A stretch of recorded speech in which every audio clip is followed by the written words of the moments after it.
Welcome to Kancharla TV story board.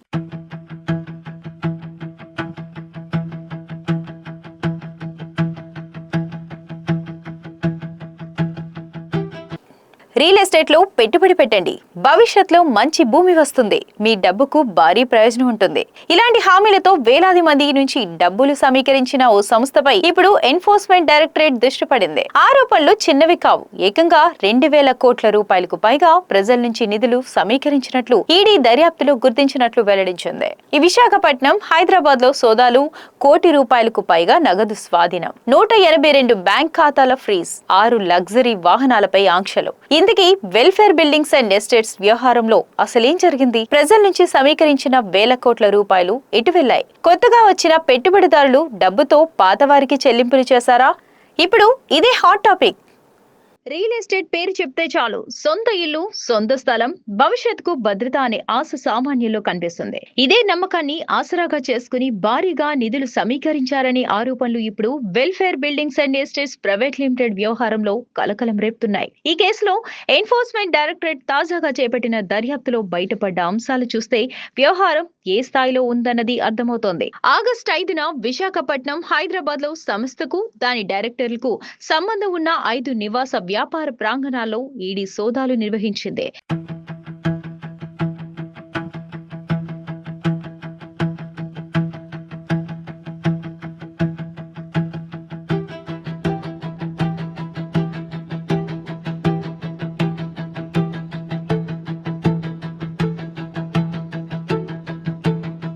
మల్లా విజయ్ ప్రసాద్, వరాహ రామకృష్ణ, సత్య శ్రీనివాసరావు అల్లా తదితరులకు సంబంధించిన ప్రాంగణాల్లో ఈ తనిఖీలు జరిగినట్లు ఈడీ దర్యాప్తు వివరాలు వెల్లడించాయి. సోదాల్లో కోటి రూపాయలకు పైగా నగదు, ఆస్తులకు సంబంధించిన పత్రాలు, వివిధ కీలక డాక్యుమెంట్లు, డిజిటల్ పరికరాలను స్వాధీనం చేసుకున్నట్లు అధికారులు తెలుపుతున్నారు. ఇక్కడితో ఈడీ యాక్షన్ ఆగలేదు. సంస్థ, దాని డైరెక్టర్లకు సంబంధించిన 182 బ్యాంక్ ఖాతాలపై ఫ్రీజింగ్ ఆదేశాలు జారీ చేసినట్టు వెల్లడించింది.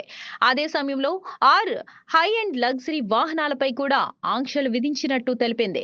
అంటే దర్యాప్తు సంస్థ ఇప్పుడు కేవలం కంపెనీ కార్యకలాపాలనే కాకుండా డబ్బు ఎక్కడి నుంచి వచ్చింది, ఎక్కడికి వెళ్ళింది, ఏ ఖాతాల్లోకి బదిలీ అయింది, ఆ డబ్బుతో ఎలాంటి ఆస్తులు సమకూరాయి అన్న కోణంలోనూ లావాదేవీలను పరిశీలిస్తున్నట్లు స్పష్టమవుతోంది. అసలు సంచలన విషయం మాత్రం ఇక్కడే ఉంది. రియల్ ఎస్టేట్ వ్యాపారం ముసుగులో చట్టబద్ధ నిబంధనలకు విరుద్ధంగా ప్రజల నుంచి 2,000 కోట్ల రూపాయలకు పైగా నిధులు సమీకరించినట్టు ఈడీ దర్యాప్తులో పేర్కొంది. విశాఖపట్నంలో భూములు, ఫ్లాట్లు ఇస్తామనే హామీలతో వివిధ పథకాల ద్వారా డబ్బులు వసూలు చేసినట్టు దర్యాప్తు సంస్థ తెలిపింది. ఒడిశా, పశ్చిమ బెంగాల్, బీహార్, జార్ఖండ్, ఆంధ్రప్రదేశ్ సహా పలు రాష్ట్రాలకు చెందిన వేలాది మంది పెట్టుబడిదారుల నుంచి నిధులు సమీకరించినట్టు ఈడీ వెల్లడించింది. ఇక్కడ మరో అంశం ఇప్పుడు దర్యాప్తులో కీలకంగా మారింది.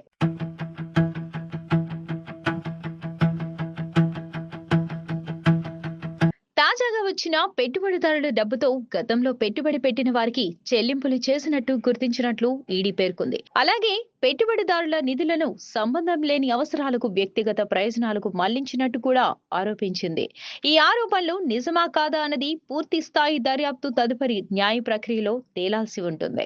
కానీ ఈ ఆరోపణలతో డబ్బు ప్రవాహం ఎటు సాగిందన్నదే ఇప్పుడు ప్రధాన ప్రశ్నగా మారింది. ఇంకా ఆర్థిక నివేదికలను తారుమారు చేసి డిపాజిట్లను దాచిపెట్టేందుకు ప్రయత్నించారనే ఆరోపణలు కూడా ఈడీ దర్యాప్తులో ఉన్నాయి. భూముల లావాదేవీల్లో అసలు విలువను దాచే విధంగా అక్రమ లావాదేవీలు జరిగాయా అనే కోణంలో దర్యాప్తు సాగుతున్నట్లు సమాచారం. దీంతో ఇప్పుడు బ్యాంక్ ఖాతాలు, కంపెనీ లెక్కలు, భూముల రిజిస్ట్రేషన్లు, డిజిటల్ పరికరాల్లో సమాచారం, సంబంధిత వ్యక్తులు, సంస్థల మధ్య జరిగిన ఆర్థిక లావాదేవీలు అత్యంత కీలకంగా మారనున్నాయి.